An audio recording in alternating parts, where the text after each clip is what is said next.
अस्सलाम वालेकुम, मैं हूँ अवैस मंगलवाला और आप देख रहे हैं वर्ल्ड वाइज, दुनिया को देखने का, जांचने का, समझने का एक अलग जाविया। आज के प्रोग्राम का आगाज करते हैं और दुनिया भर से कुछ ऐसी अहम खबरें हम आपके लिए लेकर आए हैं जिनके बारे में मालूमात रखना हर एक के लिए निहायत जरूरी है। और वर्ल्ड वाइज का काम भी यही है कि आपको दुनिया भर में जो कुछ भी हो रहा है उससे आगही फराहम करें। सबसे पहले नजर डालते हैं उस खित्ते पर जो खित्ता हमारे दिल के बहुत ज्यादा करीब है। गजा में एक 10 महीने के बच्चे में पोलियो का वायरस दरियाफ्त हुआ है। अब गजा की सूरत हाल हम जानते हैं कि पिछले साल 7 अक्टूबर के बाद से किस कदर बुरी सूरत हाल है और इसराइली बर्बरियत और जारहियत के मुजाहरे हम वहां पर देख रहे हैं। 40,000 लोगों से जायद लोग वहां पर शहीद कर दिए गए हैं। अब गजा में मामला यह है कि 25 सालों से वहां पर पोलियो का कोई भी केस नहीं आया था। 25 साल से ये इलाका पोलियो से बिल्कुल पाक था, लेकिन अब ये टाइप 2 का जो पोलियो वायरस है, ये वहां पर पानी में इसका एक सैंपल मिला है। और जो WHO के जो सरबराह हैं, जिनका नाम है टेड्रोस एडनॉम, उन्होंने ये कहा है कि हम इस मामले पर शदीद तशवीश का शिकार हैं, क्योंकि 25 साल से अगर किसी इलाके में पोलियो का वायरस नहीं आया हो और अब वो पोलियो का वायरस नमूदार हुआ है, तो वाकई ये बहुत खतरनाक बात है। और हम ये चाहेंगे कि हमारा जो पोलियो का वैक्सीनेशन प्रोग्राम है वो हम गजा में शुरू करें। अब ये किस तरीके से होगा, ये बात मेरी समझ से बालातर है, क्योंकि गजा में जो सूरत हाल है वहां पर तो इस वक्त इमदाद नहीं पहुंच रही है, वहां इस वक्त एड नहीं पहुंच रही है, वो पूरा इलाका इसराइली तसल्लुत में है। तो वहां पर ये वैक्सीनेशन प्रोग्राम किस तरीके से शुरू किया जाएगा, इस बारे में कोई भी अंदाजा लगाना बहुत ज्यादा मुश्किल है। 10 महीने का ये बच्चा है जिसमें ये पोलियो के वायरस की तस्दीक हुई है और उसका जो एक पैर है वो पैरालाइज हो गया है। उस बच्चे की कंडीशन तो स्टेबल है, लेकिन जाहिर है वो एक पाँव से एक तरीके से महरूम ही हो गया है। तो इस खबर को देने का मकसद एक तो गजा में जो सूरत हाल है उससे आपको आगाही फराम करना था, और दूसरी चीज आपको ये भी बताना था कि हमारे मुल्क में भी पोलियो का वायरस जो है वो पाया जाता है। तो हमें अपने बच्चों की हिफाजत के लिए पोलियो के कतरे उन्हें पिलाने चाहिए। ये बहुत अहम चीज है, क्योंकि उसके बाद जब देर हो जाती है तो फिर हम अफसोस करते हैं और फिर उसके बाद हम अफसोस करने के अलावा और कुछ कर भी नहीं सकते। दूसरी खबर आपके लिए जो लेकर आए हैं वो है जर्मनी से। जर्मनी की तरफ रुख करते हैं। वेस्टर्न जर्मनी का एक शहर है जिसका नाम है सोलिंजन। अब सोलिंजन जो है ये बुनियादी तौर पर एक इंडस्ट्रियल सिटी है जर्मनी का, और स्टील इंडस्ट्री जो है वो वहां पर बहुत ज्यादा डेवलप्ड है।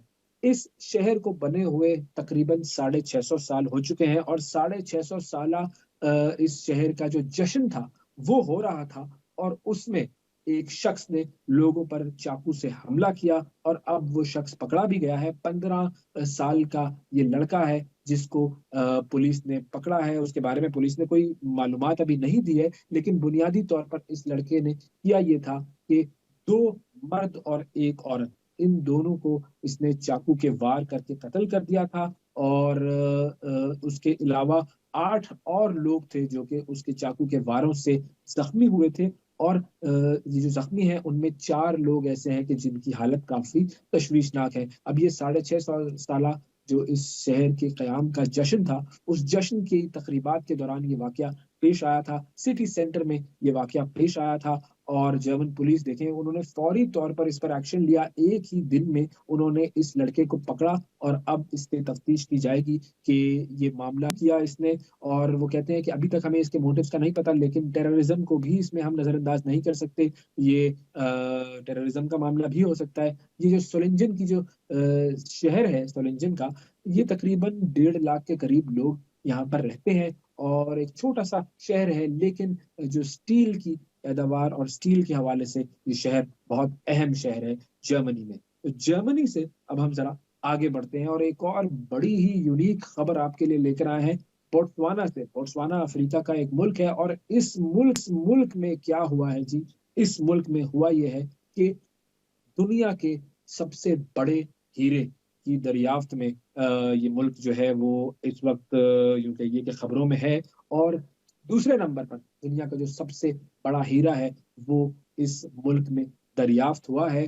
और बोट्सवाना में ये एक हीरे की कान से निकाला गया है। कैनेडियन फर्म है जिसने ये काम किया है, उस फर्म का नाम है लुकारा डायमंड। और ये 2492 किरात का ये हीरा है। 2492 किरात का ये हीरा दुनिया का दूसरा बड़ा डायमंड है ये, जो कि बोट्सवाना में दरियाफ्त हुआ है। अच्छा, अब चूंकि दूसरे डायमंड का जिक्र हुआ तो आपको पहले डायमंड के बारे में भी बता दूं कि ये जो पहला दुनिया का सबसे बड़ा डायमंड, या जो सबसे बड़ा डायमंड जो अब तक दरियाफ्त हुआ है, वो कौन सा था? ये डायमंड था 3106 किरात का, और ये साउथ अफ्रीका में मिला था 1905 में। तो यूं कहिए कि देखें, 1905 में ये सबसे बड़ा डायमंड मिला था, और उसके बाद अब तकरीबन 100 साल के बाद ये दूसरा सबसे बड़ा डायमंड मिला है बोट्सवाना में। और वो जो सबसे बड़ा डायमंड था, उसका क्या हुआ?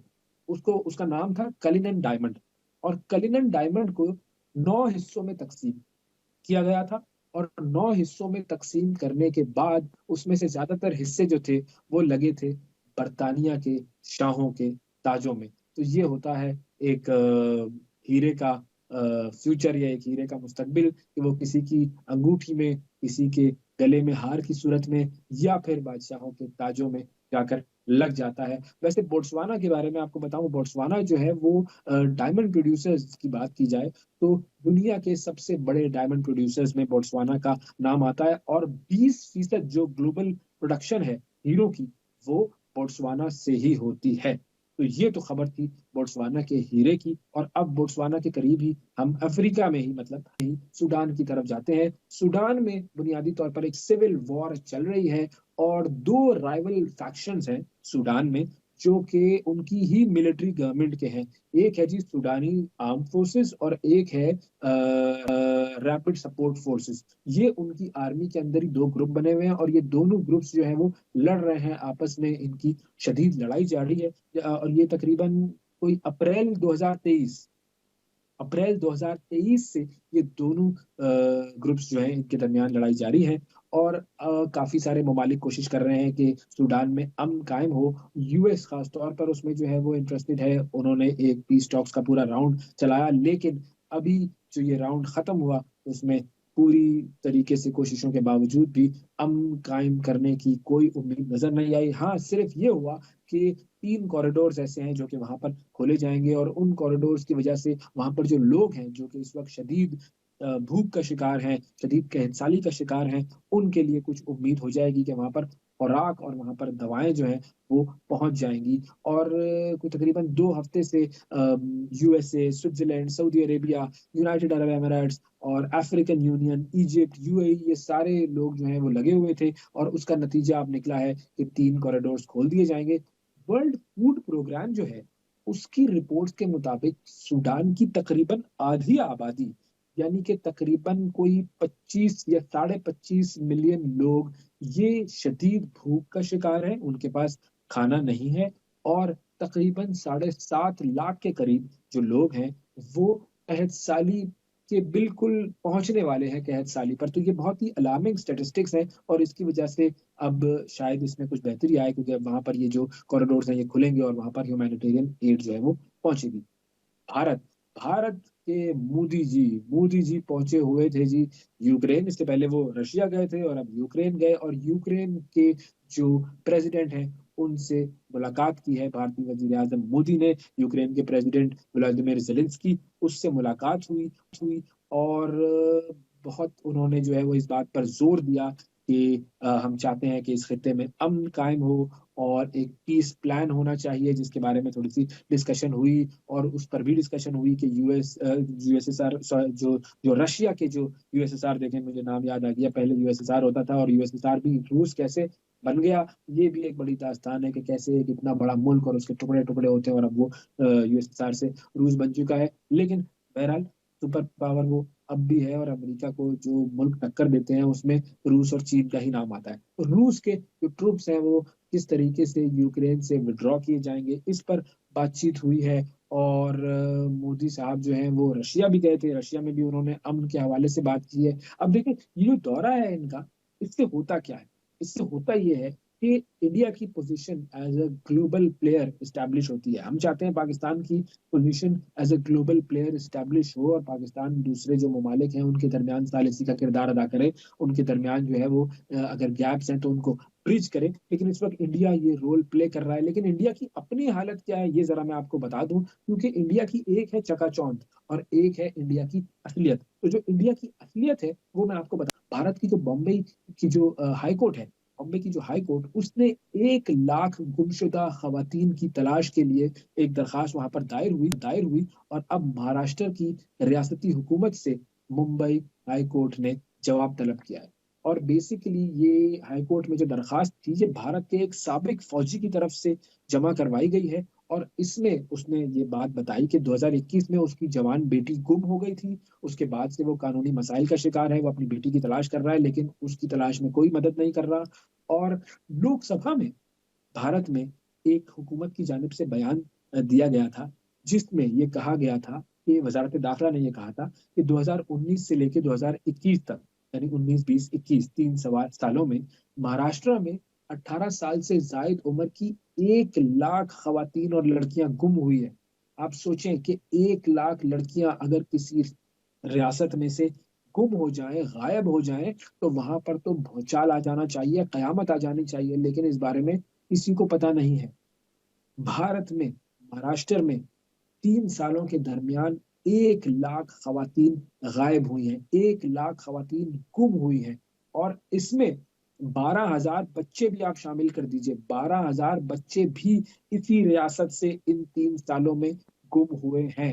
अब अदालत ने रियासती हुकूमत से जवाब तलब किया है और जवाब तलब करने के लिए उसको 1 माह का वक्त दिया है। अब देखते हैं कि ये जवाब क्या आता है, क्योंकि 1 लाख खवातीन की गुमशुदगी एक बहुत बड़ा मामला है।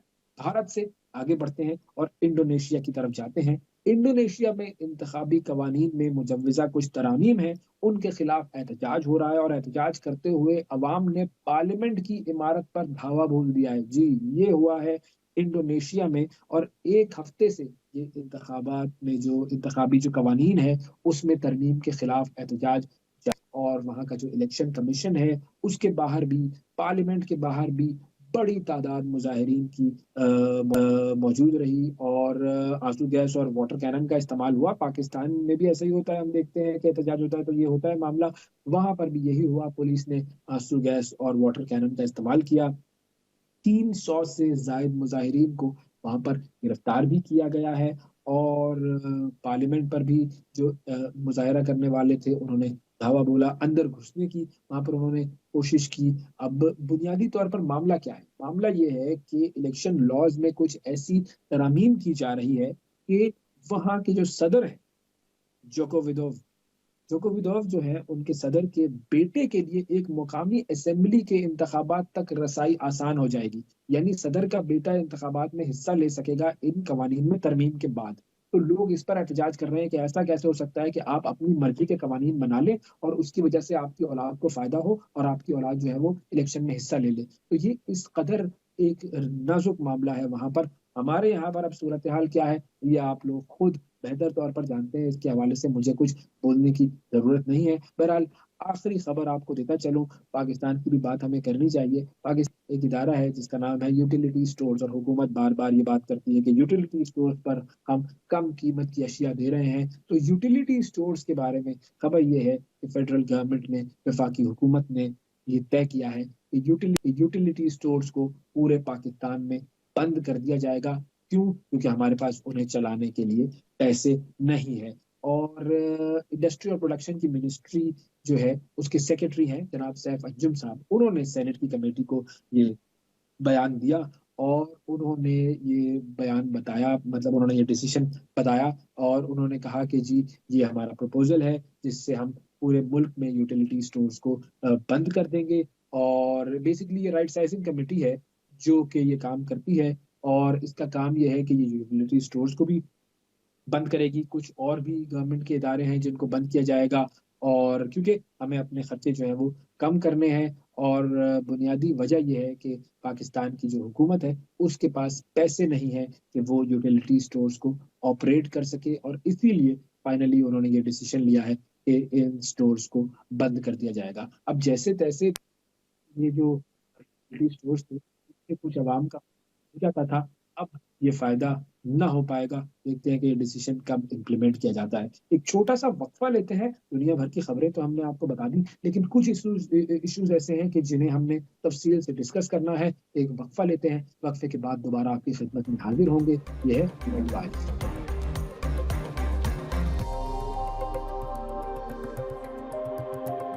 वेलकम बैक जी। ब्रेक के बाद एक मर्तबा फिर वर्ल्ड वाइज में आपको खुशामदीद कहते हैं और अब रुख करते हैं फ्रांस का। फ्रांस में हुकूमत कौन बनाएगा? फ्रांस का वज़ीर आज़म कौन बनेगा? ये है एक बहुत बड़ा सवाल जो कि इस वक़्त फ्रांस के लोगों के भी ज़हनों में गर्दिश कर रहा है और फ्रांस के जो सदर हैं इमैनुअल मैक्रोन, वो इस वक़्त मुख्तलिफ़ सियासी जमातों के लीडरों से मुशावरत कर रहे हैं और जो इंतखाबात हुए थे फ्रांस में वो जुलाई में हुए थे और जुलाई से लेकर अब तक अगस्त आ चुका है और अगस्त भी बल्कि यूँ कहिए कि ख़त्म होने वाला है और इतने अरसे में तो तकरीबन 7-8 हफ़्ते हो गए हैं, लेकिन वज़ीर-ए-आज़म का चुनाव नहीं हो सका है। ये मामला क्या है? क्यों वज़ीर-ए-आज़म का चुनाव इतना वक़्त लग रहा है इसके अंदर और क्यों ये मसाइल बनते जा रहे हैं? इस हवाले से हम बात करेंगे। हमारे साथ मोहम्मद यूनुस साहब मौजूद हैं, फ्रांस से सीनियर सहाफ़ी हैं। यूनुस साहब। वालेकुम सलाम। यूनुस साहब, ये क्या मामला है? 6-7 हफ्ते गुज़र चुके हैं और अभी तक वज़ीर-ए-आज़म का चुनाव नहीं हो सका है। ये वजह क्या है इस कदर ताख़ीर की? हमारे यहाँ तो इतने अरसे में 6-7 हफ्ते में 3-4 वज़ीर-ए-आज़म बदल जाते हैं। जी देखिए, हमारे यहाँ पे जो है इख्तियारात का जो मनबा होता है वो प्राइम मिनिस्टर होते हैं, जबकि यहाँ पर सदारती सिस्टम है और सदर ही जो है उनके पास सारा ताकत का मनबा होता है। तो जो वज़ीर-ए-आज़म है वो एक सानवी हैसियत रखते हैं। लेकिन आपकी बात बिल्कुल बजा है कि 7 हफ्ते गुज़रने के बाद भी हमने देखा है कि यहाँ पर जो है अभी तक नए वज़ीर-ए-आज़म के लिए जो अभी इस हफ्ते जो है वो मुशावरत जो है मुकम्मल कर ली गई और अगले हफ्ते जो है अगले 2-3 दिनों में जो है वज़ीर-ए-आज़म के हवाले से जो है कोई न कोई नाम सामने आ जाएगा और उसको नॉमिनेट कर देंगे। और उसकी जो बुनियादी वजह है वो 2 वजूहात हैं जिसकी वजह से ये लेट हुआ है। सबसे पहली बात ये थी कि जो मौजूदा हुकूमत ने जब इलेक्शन अनाउंस किए गैर मुतवक्का तौर पर, तो उनको ये था कि वो दोबारा जो नया इलेक्शन है उसमें वो भारी अक्सरियत हासिल कर पाएँगे। और लेकिन इसमें हमने देखा कि एक मौलिक पार्लियामेंट बनी और उसमें फिर जो हुकूमत है उसको मुख्तलिफ सियासी जमातों को एंगेज करने के हवाले से टाइम की ज़रूरत थी। जो दूसरी सबसे अहम वजह थी वो यहाँ पे ओलंपिक्स गेम हो रहे थे और ओलंपिक्स के तारीख में सबसे ज़्यादा जो रिस्की गेम थे जिसमें खतरा था कि दहशतगर्दी का भी जो है यहाँ पे कोई खतरा हो सकता है। तो ये वो 2 वजूहात है जिसकी वजह से जो प्राइम मिनिस्टर के हवाले से ये चीज़ें थोड़ी-सी डिले हुई। तो अब जो सूरत-ए-हाल है, उसमें वज़ीर-ए-आज़म के चुनाव के लिए इमैनुअल मैक्रोन साहब किस-किस से मुलाकात कर रहे हैं? कौन-कौन सी पार्टियाँ हैं जो कि वहाँ पर इस पोज़ीशन में हैं कि वो वज़ीर-ए-आज़म बनाएँ? देखिए जी, इस इंतखाबात में हमने देखा कि जो फ्रांस के जो कौमी इलेक्शन जो सीटें हैं उसमें 577 में सबसे ज़्यादा जो सीटें थी, वो हमने देखा कि जो यहाँ पे न्यू पॉपुलर फ्रंट की जो इत्तेहाद है उसमें जो है वो 182 नशस्तें उन्होंने हासिल की और सबसे ज़्यादा जो नशस्तें थी वो इन्हीं की थी। जबकि इसके बाद हमने देखा कि जो दूसरी जमात थी, बड़ी जमात थी, वो मैक्रोन की सियासी जमात थी जिसने जो है दूसरी जो है सबसे ज्यादा जो है नशस्तें हासिल की और तीसरे नंबर पर इंतहाई दाएं बाजुओं की जो रैली फ्रंट थी उन्होंने जो है वो नशस्तें हासिल की हैं और अभी जो मैक्रोन ने यहाँ के फ्रांस की तमाम सियासी जमातों के साथ मुशावरत मुकम्मल कर ली है, लेकिन इंतहाई दाएं बाजू जमात जो नेशनल रैली फ्रंट है उसके साथ उन्होंने अभी तक कोई भी बात नहीं की, जबकि दीगर तमाम सियासी जमातों के साथ उन्होंने मुशावरत जो है वो उन्होंने कर ली है और यही लग रहा है कि चूंकि इस वक्त न्यू पॉपुलर फ्रंट जो है उनके पास जो है लोग ज्यादा है, तो ये हो सकता है कि उनके जो उम्मीदवार है उसके चांसेस इस वक्त ज्यादा दिखाई दे रहे हैं।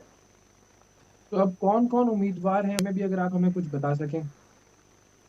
जी देखिए, इस वक्त जो सबसे न्यू पॉपुलर फ्रंट की तरफ से 37 साल खातून है और उसका नाम लूसी कास्टस है और ये माहिर माशियात है और यहाँ पे एक ब्यूरोक्रेट है सीनियर, उसका पॉलिटिक्स से कोई ताल्लुक नहीं है, तो इस वक्त तो सबसे ज्यादा उसके बारे में बात की जा रही है। इसके अलावा बर्नार्ड है जो कि सोशलिस्ट पार्टी में जो वजीर दाखिला भी रहे थे, उसकी भी जो है बात की जा रही है और एक्जावियर बर्टनार्ड है, वो भी जो है उनके हवाले से भी, जो कि कंजर्वेटिव के उम्मीदवार है। ये 3 उम्मीदवार है जिसको डिस्कस किया जा रहा है। लेकिन सदर जो यहाँ पे जो सिस्टम है उसमें सदर के पास तमाम इख्तियारात होते हैं, वो किसी को भी जो है चॉइस कर सकते हैं।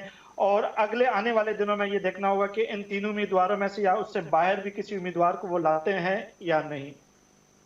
अच्छा, अब ये जो आपने बात बताई कि एक जमात ऐसी है जिससे बातचीत या मुज़ाकरात नहीं हुए, जो एक्सट्रीम राइट विंग ग़ालिबन आपने बात की। तो ये कौन-सी जमात है और इससे मुज़ाकरात या बातचीत क्यों नहीं हुई? जी, ये नेशनल रिलीफ फ्रंट की थी, और जो है और इंतहाई दाएं बाजू की जमात है। और इससे इसलिए बात नहीं कि इन्होंने कहा था कि अभी हम इस पोजीशन में नहीं है कि हुकूमत बनाएं, तो हम अपने उम्मीदवार के हवाले से जो है हुकूमत से बातचीत नहीं करेंगे। और उसी वजह से जो सदर हैं उन्होंने उनसे भी बातचीत नहीं की। जबकि दीगर तमाम जो हमने देखा कि जो लेफ्टिस्ट थे, जो सेंट्रल थे, और या जो राइट विंग वाले थे, उनके साथ भी बात की। लेकिन ये जो नेशनल रिलीफ फ्रंट वाले हैं या जो रैली पार्टी वाले हैं, वो बुनियादी तौर पर एक्सट्रीम राइट विंग की पार्टी है। और वो कहती हैं कि अगर हम हुकूमत में आते हैं तो हमारे पास मैंडेट भी होना चाहिए, और एक मौलिक पार्लियामेंट में हम अपने वज़ीर आज़म को लाना नहीं चाहते हैं। तो मेरे ख्याल में ये वो बुनियादी वजह हो सकती है। अच्छा, मतलब बगैर मैंडेट के ये कहते हैं हम हुकूमत नहीं करेंगे। जी। वाह, वाह! क्या बात है भई, माशाअल्लाह। अच्छा, मुझे एक और चीज़ ये बताइए कि अब जो नया प्राइम मिनिस्टर आएगा या जो नई हुकूमत आई है, उसके लिए जो मेजर चैलेंजेज़ हैं इस वक़्त वो क्या हैं? देखिए, सबसे बड़ा जो चैलेंज है वो यहाँ के मईशत के हवाले से है। यहाँ पे बेरोज़गारी बढ़ रही है, महँगाई बढ़ रही है। इसके अलावा जो सबसे जो यहाँ पे डिस्कस हो रहा है कि 2025 का जो बजट है, उस हवाले से जो है डिस्कस हो रहा है कि ये इनका एक बहुत बड़ा जो है वो उनके लिए मसला होगा। क्योंकि हम देख रहे हैं कि वक़्त गुज़रने के साथ, हर गुज़रते साल के साथ यहाँ पे यूरोप में यहाँ पे इलेक्ट्रिसिटी, बिजलियों के बिलों में इज़ाफ़ा देखने में आया है। पेट्रोल की कीमतों में हमने देखा कि इज़ाफ़ा हो रहा है। खाने-पीने की चीज़ों, अशिया में जो है बहुत ज़्यादा इज़ाफ़ा हो रहा है, लेकिन उस लिहाज से तनख़्वाहों में इज़ाफ़ा नहीं हो रहा है। और हम देख रहे हैं कि लोगों की जो मियारी ज़िंदगी है, वो रोज़-ब-रोज़ जो है वो डिस्टर्ब हो रही है। और यहाँ पे महँगाई इस वक़्त एक बहुत बड़ा मसला है, और बेरोज़गारी भी जो है यहाँ पे बहुत जो है हम देख रहे हैं कि यूरोप भर में भी है, लेकिन फ्रांस के अंदर जो है बेरोज़गारी की शरह बहुत बढ़ रही है। और उस वजह से हम देख रहे हैं कि लोग जो है जो नफ्सियाती मसाइल का शिकार हो रहे हैं, और ये चीज़ें रिपोर्ट हो रही हैं। और लोग यही कह रहे हैं कि माशी पॉलिसियों को दुरुस्त करने की ज़रूरत है। अगर नहीं की गई तो इस जो नई हुकूमत है उनके लिए भी कई मसाइल का सामना होगा। थैंक यू, बहुत शुक्रिया अदा करेंगे। यूनुस खान साहब मौजूद थे और फ्रांस से हमें आगाह कर रहे थे कि फ्रांस में अब वज़ीर-ए-आज़म कौन बनेगा। फ्रांस के बाद अब ज़रा हम नज़र डालते हैं सिंगापुर की तरफ। सिंगापुर हम जानते हैं कि दुनिया के अमीर तरीन ममालिक में शामिल है और सिंगापुर बुनियादी तौर पर अपनी जो तरक्की है, उसका सफ़र जारी रखने के लिए हर मुमकिन इक़दामात कर रहा है और अब एक बड़ी इंटरेस्टिंग डेवलपमेंट हुई है सिंगापुर और ऑस्ट्रेलिया के दरमियान हाल ही में बिजली की पैदावार से मुतालिक। हम सब जानते हैं हमारे यहाँ पर बिजली का क्राइसिस है और आए दिन हमारे यहाँ हंगामे हो रहे होते हैं, बिजली के बिलों के हवाले से एहतजाज हो रहे होते हैं, धरने हो रहे होते हैं, लेकिन मामला किसी तौर पर सुलझता हुआ नज़र नहीं आ रहा। ऑस्ट्रेलिया की जो हुकूमत है, उसने 19 खरब डॉलर 19 खरब डॉलर का एक हैरत अंगेज़ शम्सी तवानाई का मंसूबा जो है वो मंज़ूर किया है और इसको बेसिकली कहा जा रहा है ऑस्ट्रेलिया एशिया पावर लिंक। अब ये लिंक क्या है, ये मैं आपको समझाता हूँ। ऑस्ट्रेलिया एशिया पावर लिंक इस मंसूबे का नाम है और ये जो मंसूबा है, ये 6 गीगावाट रिन्यूएबल एनर्जी ये प्रोड्यूस करने के लिए तैयार है और उसमें बिजली का 1/3 हिस्सा ज़ेर-ज़मीन समुंदर केबल, जो कि हमारे यहाँ पे अक्सर बात होती है ना कि इंटरनेट बंद हो गया है, तो वो जो केबल थी उसको शार्क ने आके खराब कर लिया है। तो ये कर ये रहे हैं कि ऑस्ट्रेलिया से ये केबल जाएगी और ज़ेर-ज़मीन ये एक ज़ेर-समुंदर ये केबल होगी और इसके ज़रिए ये जो बिजली ऑस्ट्रेलिया में प्रोड्यूस हो रही है, ये बिजली पहुँचाई जाएगी सिंगापुर यानी ऑस्ट्रेलिया एक्सपोर्ट करेगा बिजली सिंगापुर को और 12,000 हेक्टेयर यानी तकरीबन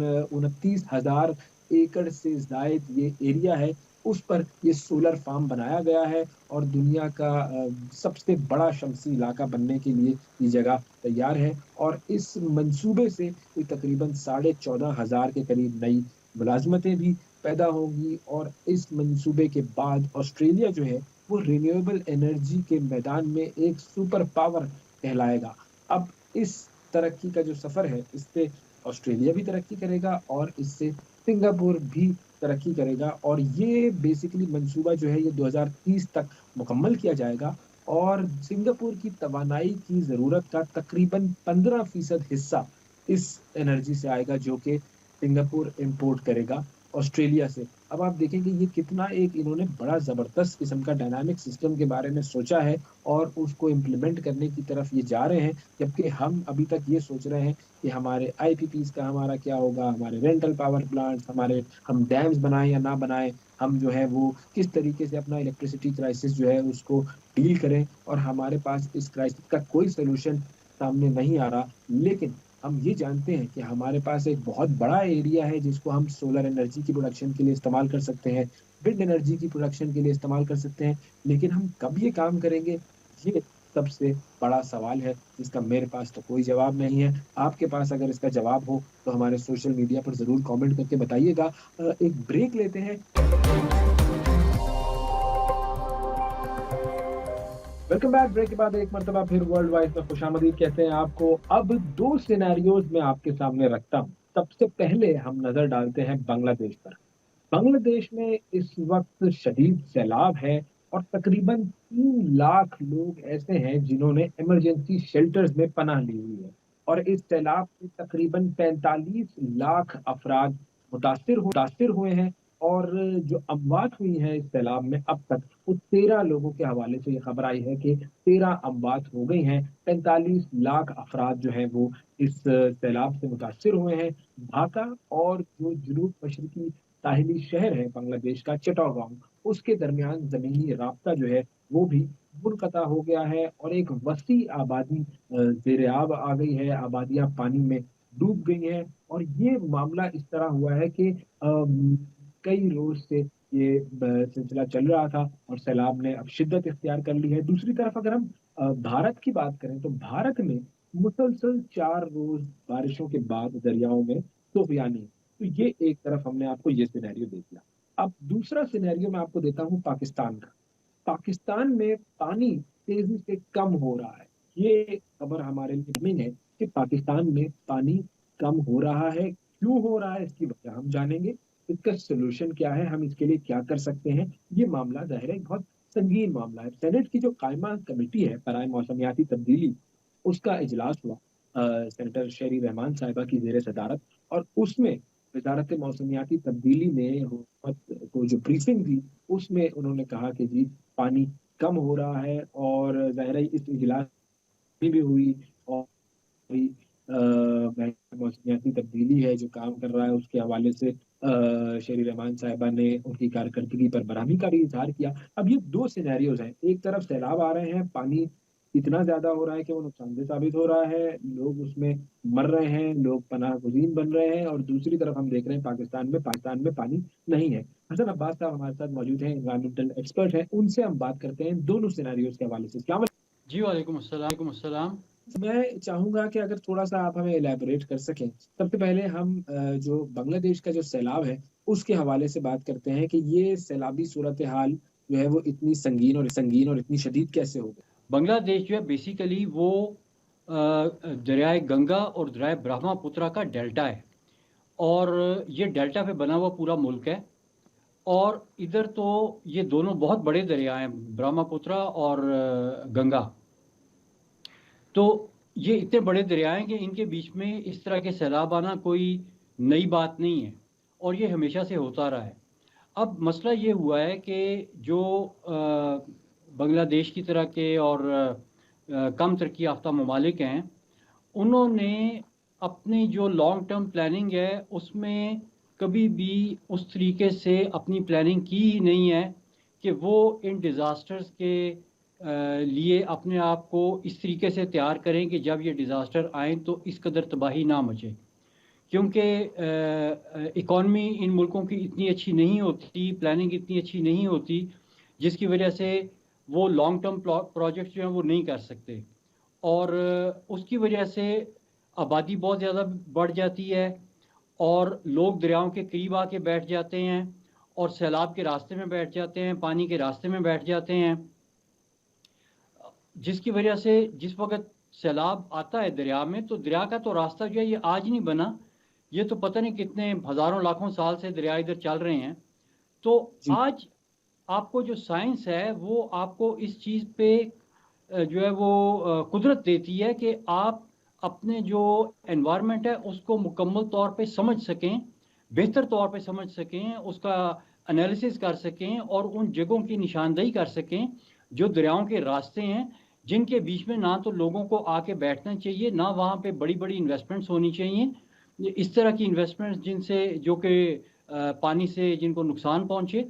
और आप अपनी जो प्रॉपर फ्लड मैनेजमेंट है और फ्लड अडेप्टेशन है उसके हिसाब से आप अपने आप को तैयार करें, क्योंकि अगर पहले एक बड़ा सैलाब जो है वो से कि 10-20 साल में आता था, तो अब उसकी जो है ये क्लाइमेट चेंज की वजह से उसकी जो आने की है फ्रीक्वेंसी वो ज़्यादा बढ़ गई है। मतलब अब आपको जो सैलाब पहले 20 साल में एक दफ़ा आता था, उतना बड़ा शायद अब हर साल, हर 5 साल में एक दफ़ा आएगा, हर तीसरे साल आएगा।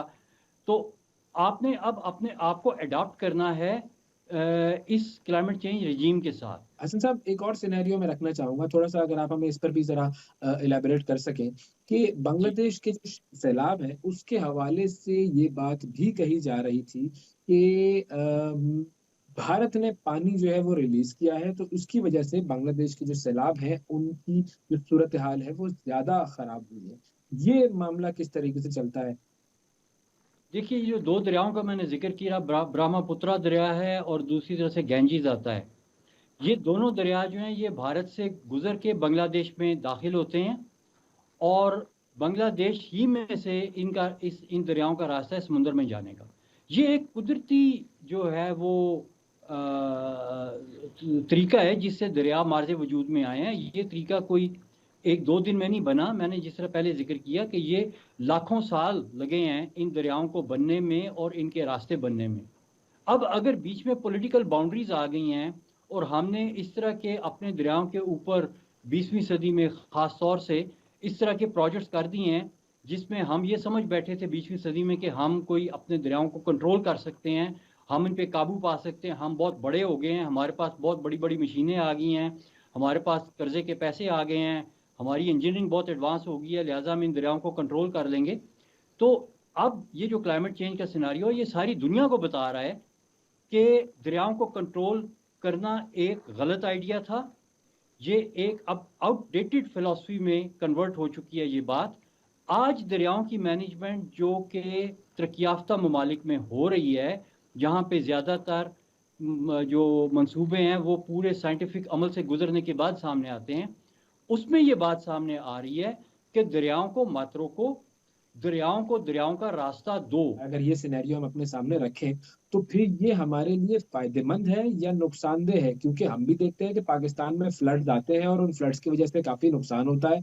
अभी जो आम की जो फ़सल थी, उसके हवाले से बात ये हो रही थी कि पाकिस्तान में शदीद मौसमियाती तब्दीलियों की वज़ह से गंदम, कपास, चावल की फ़सल को मुतासिर किया है। फिर आम की जो फ़सल थी, वो तकरीबन 6 लाख टन कम हुई है। तो ये सिनेरियो हमारे लिए फ़ायदेमंद है या नुकसानदेह है? और अगर नुकसानदेह है, तो हम कैसे इसको फ़ायदेमंद बना सकते हैं?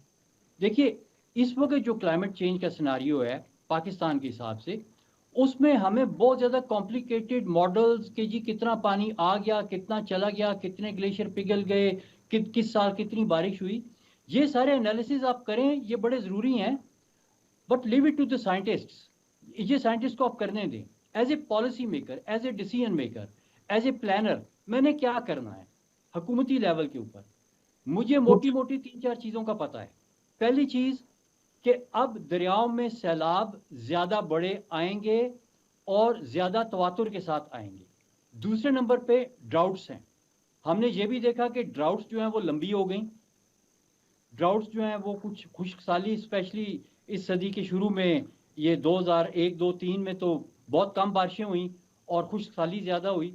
तो ये क्लाइमेट चेंज ही की वजह से खुश्क साली भी हो सकती है, क्लाइमेट चेंज ही की वजह से बड़े सैलाब भी आ सकते हैं। तो हमने अपने आप को तैयार करना है कि हम खुश्क साली का भी मुकाबला कर सकें और हम बड़े सैलाबों से भी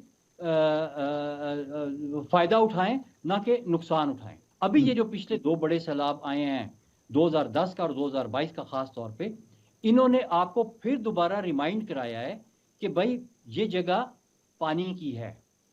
तो इसलिए अब हमें उन सैलाबों को मलहूज़े खातिर और मद्देनज़र रख के और latest scientific tools, satellite images, GIS, remote sensing, modelling, artificial intelligence, ये सारे टूल्स आपके पास अवेलेबल हैं। आपने इसकी मदद से बेस्ट कॉरिडोर्स क्रिएट करने हैं, रिस्टोर करने हैं, जिनके बीच में जो सैलाब का पानी है वो फैले और फैलने के बाद वो खुद ब खुद ग्राउंड में जज़ब हो। आपने अपने रिवर्स के साथ से वेटलैंड्स ख़त्म कर दिए हैं। आपके वेटलैंड्स आपने दोबारा रिस्टोर करने हैं। वेटलैंड क्या करता है? वो पानी को रोकता है, एब्जॉर्ब करता है, क्लीन करता है, एनवायरमेंटल बेनिफिट्स देता है, उसके बीच में वाइल्ड लाइफ को फ़ायदा होता है, उसके बीच में एनवायरमेंट को फ़ायदा होता है और ग्राउंड वाटर रिचार्ज होता है। बिल्कुल ठीक है। बहुत शुक्रिया अदा करेंगे। हसन अब्बास साहब हमारे साथ मौजूद थे, एनवायरमेंटल एक्सपर्ट, और वो बात कर रहे थे कि किस तरीके से इस खित्ते में, हमारे खित्ते में पानी बढ़ रहा है और अब हम किस तरीके से इस पानी को अपने फ़ायदे के लिए इस्तेमाल कर सकते हैं। हमने जो गलतियाँ की हैं, उन गलतियों को दोहराना नहीं है, बल्कि हमारे पास आज जो जदीद साइंसी टूल्स मौजूद हैं, उनको इस्तेमाल करके हम अपने खित्ते में जो हमारी फसलें हैं, उनकी पैदावार को भी बढ़ा सकते हैं और जो पानी की जो कमी का खदशा ज़ाहिर किया जा रहा है, उसको भी डील कर सकते हैं। आज के प्रोग्राम में इतना ही। आपसे अगले प्रोग्राम में फिर मुलाकात करेंगे। उस वक्त तक के लिए इजाज़त दीजिए। अल्लाह हाफ़िज़।